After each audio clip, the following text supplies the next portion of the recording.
coordonnateur. Je pense que vendredi dernier su ma juumul vendredi ou jeudi dernier vendredi ñëwoon ngeen ñu toog waxtaan li mu njëkk a leeral mooy pour la mairie de Hann Bel-Air ñu may ñu tuuti rek. déglu leen waaye gars yi ñu wax. pour la mairie de Hann Bel-Air investissement bi nga xam ne dañ ko def pour notre jeunesse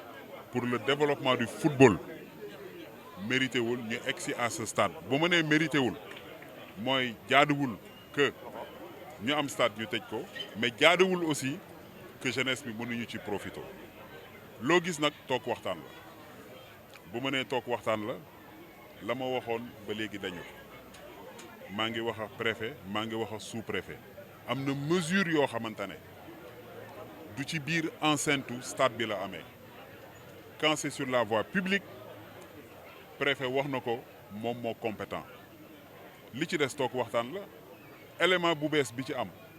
mooy man Amadou Kane bërki démb gise nañu moom aussi mi ngi ciy dox ay jéego pour ñu mën ko ubbi donc loolu mooy li nga xam ne wax dëgg yàlla depuis une semaine loolu laa mën a wax pour ngeen xam ne que ñun tooguñu décision bi du maire dafa am décision boo xamante ne c'est le représentant de l'État moom moo ko jël te bu ko représentant État jëlee mu am lu bare loo xamante ne daf ci am plainte am na yu bare jaar na fi mais li ci am solo mooy ñun ci municipalité bi ngeen xam ne ko am na loo xamante ne ñun ci suñu prérogative laa wax de ñi ngi ciy taxaw bàyyiwuñ par contre am na leneen loo xamante ne man bu ma amoon lu ma leen di digal bu leen ci boole ay élèves bu leen ci boole CM parce que bokkuñu ci vous êtes des citoyens c'est votre droit le plus absolu boo leen bëggee gis ministre boo leen bëggee gis préfet koo leen munti mën a gis ñu créer ce cadre d'échange daf ñuy permettre ñu gën leen sensibiliser ñu xam ne ñun la ñuy dox dafa méngoox la nga xam ne moom yéen moom ngeen bëgg parce que li ngeen di manifestation bi nag nu mu munti mën a demee lenn rek na ñuy jàpp mooy yéen da ngeen bëgg stade bi ubbi c'est pas autre chose du n'est-ce pas voilà man daal loolu laa amoon lu ma leen wax bëgg loon leeral bu fekkee ne nag am na loo xamante ne loo leen bëgg a wax aussi ñun on est ouvert on est à votre disposition. kaddu bi du leen lu dul par rapport ak ñëw nañ fi wax nañ ak yow nga wax ñu lu ñu dégg ñu dem rencontre ji président zone yi ñoom aussi ñu jox ñu seen xalaat mais dafa am loo xamante ne nii maanaam ñun mënutuñ ko xaar mooy waxtaan bi ngeen nekk di def li tax ñu ñëw fi xam nga mooy lan yow en tant que maire nga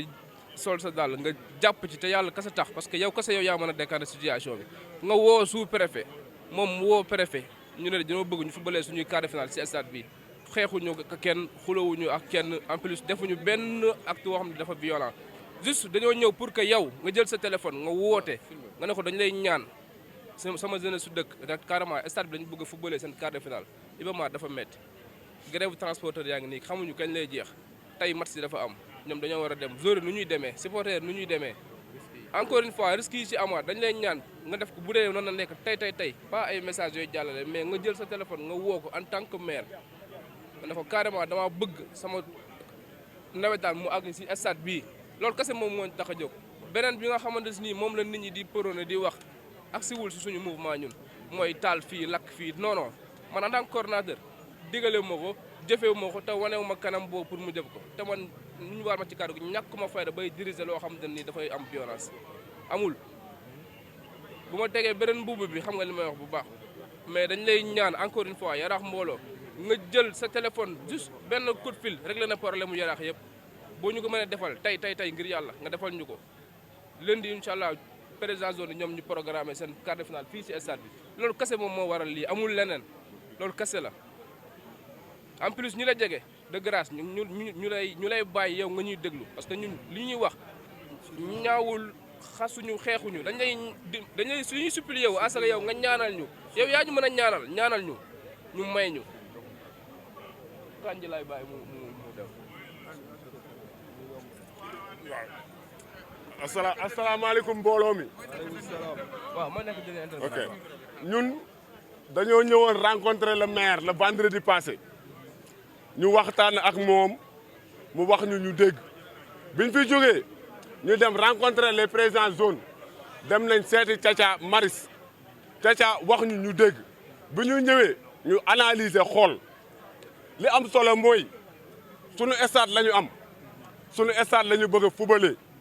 maire moo il est le premier magistrat de la commune kon defe naa ne population bi amee problème moom dafa war a ñëw taxaw sol robe avocat plaider leen bi ñu ñëwee fii wax nañ ak moom mu jox ñu ay version c'est-à-dire montré nañu moom du problème bi moom moo tëj stade bi wala stade bi si boppam moom moo tëj sous-préfet moo génnee arrêté wane ni activité nawetaan au niveau de Hann Bel-Air dañ koy arrêté kon ñun bu ñu constaté ñu ni violence moo fi am te defe naa ne képp ku comparé Hann Bel-Air ak comparé ak yeneen localité xam ne ne Hann Bel-Air violence amu fi te ku xam Hann Bel-Air xam ne ay nit ñu responsable ñoo fi ne ay nit ñu responsable ñoo fi ne li ñuy ñaan mooy li ñuy ñaan mooy mënuñu am suñu stade am suñuy zone ñu war fi di fi fubale ñuy génn di leen yóbbu ay Ibamar wala ay Alsane Djigo wala ay feneen ñun li ñu bëgg lenn rek la mooy waa zone bi dañ leen di interpeller aussi ñoom lañu fexe ba renforcer les forces de l'ordre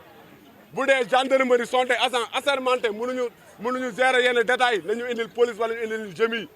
ñu taxaw képp ki nga xam ne tamit dafay ñëw di indi violence au niveau de notre commune bu boobaa buñ ko jàppee kenn du ko ñëw di ko ñaanal njekk ñun dañoo bëgg football li ñu bëgg moo ñu ubbi suñu stade ñu football loolu rek la ñu bëgg loolu moo ñu waral tey ñu ñëw jàkkaarloo ak maire mu war a sol suñu robe avocat plaider ñu si autorité yëpp ñu ubbi suñu stade loolu laa amoon si li ma la wax maa ngi remercier ñëpp. nag ci liñ la dog léegi mais suñu bataille du dara lu dul suñu stade parce que jeunesse su Yaraax tey ji moo soxla li tax ñun ñu ñëw tey ji ñëwee ni parce que ku xam jeunesse su Yaraax ñun kenn xameewuñu si violence li am si yeneen gox yi côté nawetaan ñun ñëpp xam nañ ko ñëpp gis nañ ko y avait des morts affaire yooyu noonu ñun wootewuñu violence maire pour une fois nga xam ko boobu ba léegi tooguñu parce que li ñuy tuumaal métti nañu parce que lan ay quelques kër ñoo jege stade bi ñoo ñuy tuumaal loolu di ñuy vidéo di ko yóbbu si kaw te or que yore boobu ñu ñuy solloo nekkul si ñun yére boobu ñu solo nekku suñu man Kasanka laa dëkk Tafa Sané laa tudd xamuma leneen lu dul nawetaan ak sama liggéey wax dëgg yàlla mais lii nag dafa nekk loo xam ne ñun du lu ñu lay ñaan du lu ñu lay saraxu dafa nekk sa devoir comme li waa ji wax yaay suñu avocat fii si Yaraax yaa ñu fi représenté fépp nag ak buntu yëpp yaa fa war a mën a fëgg ne jeunesse Yaraax lii la soxla ñun dañ lay wax nga sol say dàll simi sa casquette teg na le te waaxu waxuma dugg oto de mais nga waaxu dem ci préfet xaw ma sous préfet nga ne ko lii kat dafa nekk loo xam ne lu ñu war a teg si suuf la sinon leneen lay jur te bëgguñu loolu ñaanuñu ko sax yàlla te woote wuñ ko amaana booba léegi kenn toogu ñëpp ñu ngi jug ASC yëpp ñu ngi fi nekk di sensibiliser seen i supporters rien que pour ñun li ñuy wax ñu bañ ko gis si ñun li ñu football si stade yi neexuñu parce que jébbaan nañu si beneen dëkk dafa neexul ñun duñu am si suñu stade pay dem feneen di football coono bi nekk si yoon bi risque yi la fois passée match bi fi amoon booy ba ñu ñibbi ñi nga xam ne Bel-Air lañ jaar dañ dox oto moo leen renversé ñeneen ñi am ay gaañu ñun yooyu moo tax tey ñu porte combat bi di ko xeex pour rien que pour moytu acte yu nga xam te ne ñoo mel noonu ak yeneen ñëpp xam ne dëkk bi dafa bëri ay agresseurs ak yeneen jigéen ñi mënuñu défendre seen bopp góor ñi sax ñeneen ñi mënuñu défendre seen bopp te loolu yëpp si ses responsabilités la nekk maire dañ lay lancer message une deuxième fois parce que la fois passée ñëw nañ recevoir nga ñu envoyé suñu message mais bii mooy suñu deuxième fois te maire yaa ngi entendre yaa ngi xaarloo depuis boobu ba léegi gisuñu si lu si waaxu gisuñu si lu si taxaw dañu bëgg ngir yàlla ak yonent bi nga dox ko wax si ngir yàlla ak yonent bi ni mu gën a gaawee pour que ñu amaat suñu stade mun ci football parce que ASC sonn nañ doomu dëkk bi sonn nañ boobu ba léegi jour boo entraîné bu wàccee war a ñibbi da nga koy jox paas mu ñibbi dafa metti te bëgguñu ñun sax bëgguñu ñëw si yow naan laan maire jox ñu wala di ñaani feneen dafa metti trop ci président ASC président zone yeeg yooyu la fois passée gis nañ président zone li ñu déployé fële ci ay hommes de tenue pourquoi pas ñun ñu indil ñu ko fii suñu stade pour mesure de sécurité mais loolu c'est votre devoir même bu fekkee président zone yi mënuñu ko mais tu peux les appuyer pour que loolu ñun ñu déployé ko indil ñu ko suñu stade pour mesure de sécurité ñun loolu la ñuy ñaan yi nga xam te ne points yi dafa bëri failles yi dafa bëri mais s'il vous plaît nga sol si sa daal woo si ñu ngi ci war a woo waxtaan si ñu ngi ci war a waxtaan pour saafara suñu jàngoor parce que ñun li bëgguñu ko bëgguñu sax di gis ay hommes de tenue ñu ñëw di def ay intervention ñun ay jeunes yoo xam te ne ñuy jël seen responsabilité la bëgguñu nekk di taal ay puno xalaatuñ ko sax du suñu affaire mais bëgguñu tamit egg si loolu parce que amaana am na ñoo xam ne bu ñu si jotee rek dañuy egg si loolu merci maire. waaw jërëjëf man léegi man li ngeen wax li ngeen wax xel mën na ko nangu li ngeen wax xel na ko mën na ko nangu man nag bu may wax du ma waxee mu xol bopp laay waxee xel laa waxee loolu mooy li may wax dama bëgg ngeen déglu pour que ñu mën a comprendre le maire de Hann yiliful préfet maire bi ma doon yilifuma préfet ba muy jël arrêté bu ma laajoon du ko def mais dafa nekk ci ay prérogative am ci situation donnée boo xamante ne moom moo am les éléments d'appréciation man Babacar Mbengue amuma benn élément ci bu ma mën a sukkandiku pour ne dama arrêté le mouvement nawetaan boo leen xoolee arrêté bi nañ ko bindee parce que administration dafa am sens préfet dafa jël initiative ne dañuy arrêté nawetaan du ñun ñoo koy gérer ñun on crée les conditions man dem naa président final Iba Mar dem naa Demba Diop dem naa Alassane Djigo le message bu may dugg sama oto di ñibbisi di gis nit ñi di dox di ñëw looloo waral tey ñu xar suñu tànk tubéy pour tabax lii di stade boo xamante ne amul kenn ku ko am donc bu fekkee ne góorgóorlu nañu ba egg ba foofu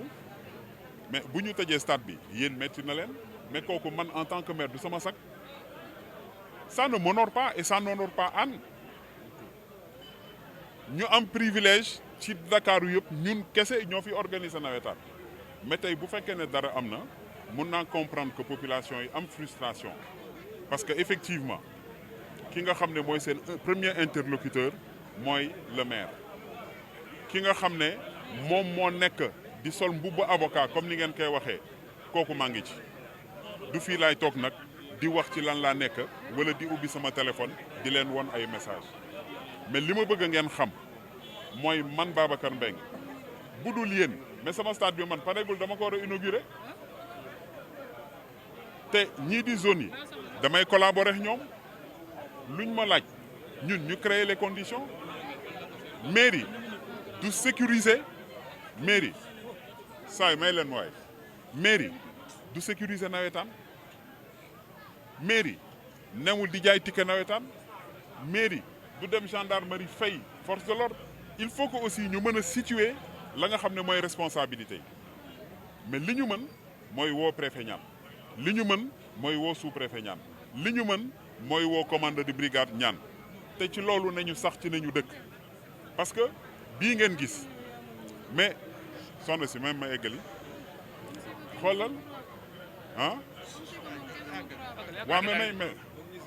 ñun waa saay dafa manqué rek du quart de finale commune bi warul dem football yi feneen dama bëgg ñu d'accord ci benn affaire équipe bi fay amul benn équipe bu jugee Hann bu war a dem football yi feneen bu ñu respecter décentralisation commune bu nekk dafa war a am stade dem di jouer localement donc loolu ñun déjà dama ko njëkk a dàq mais comme nag tey dafa am situation bu ñu dab situation boobu ñu dab dafay laaj encore une fois ni ma leen ko waxee mooy ñu mën ko def beneen bi bu dul loolu mais stade bi pareegul y a des travaux yoo xamante ne war nañ ko eggali ci solution ci loolu laa nekk li ma bëgg mooy par rapport ak fi ñu jëm le préfet man moo ma woo tey ci suba donc lii am nii xam na ko am na ci loo xamante ne Amadou Kane ci boppam bërki démb ki nga xam ne mooy patron nawetaan parce que bu leen xeeb lii am nii man du ma jël texte naan nawetaan lii la wax bu may aj équipe du fii ñun li ñu war ci mouvement nawetaan dañ ko def ba mu mat sëkk créer stade joxe subvention ci bañ ko war a joxe tabax stade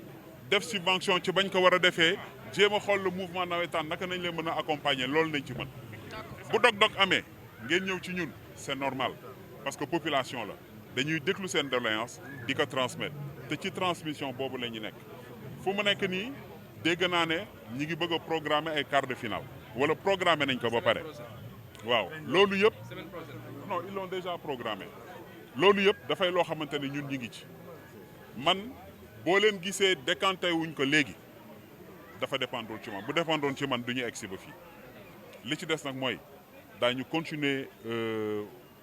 échanger ak ñi ñu war a échanger pour que ñu mën ko lever préfet bu jëlee arrêté bind préfet rek moo mën a benaat arrêté ne yëkkati na donc kooku kilifa gi la il faut que ñu wax ak moom man mënuma jël initiative daal di ne non non non saay waxtaan nañ ba pare non non non waxtaan nañ ba pare dañ fiy guddal wax ji rek saaway. léegi ñun daal maire ñun lan lay wax mooy depuis la xaar maire ñun liñ lay wax. maire ñun liñ lay wax ajjuma comme tey lañ fi ñëwoon ajjuma comme tey lañ fi ñëwaat ay responsable ñoo fi nekk dañoo bàyyi suñuy liggéey ñëw di la wax maire mouvement bi fi taxaw muy yaraax mbooloo politique wuñu ànduñoo kuy politique kenn gonfale wuñu ñun ñoo jël suñu responsable parce que doomu dëkk bi lañ te tamit kuy wàlliyaani sa dëkk daa tëggul ñun dëkk bi la ñuy tiitaroo muy yaraax moom lañ am moom lañ bëgg léegi ñun yaay suñu kilifa li ma la waxoon mooy yow yaay egg ci réunion ñun yuñ dul egg yu président zone yi dul egg mais yow boo fa demee nag ñoom xam nañ lii mais nañ ñu dimbali parce que ñun tamit dañoo sonn de maire ci paas beeg dem beeg ñëw beeg accident yeeg raag yi dañ cee sonn pour nga jàppalewaat ñu tamit encore une fois violence suñu xeexuñu ok parce que 10 000 li ñuy wax 10 000 damay conclure dama leen di xaaral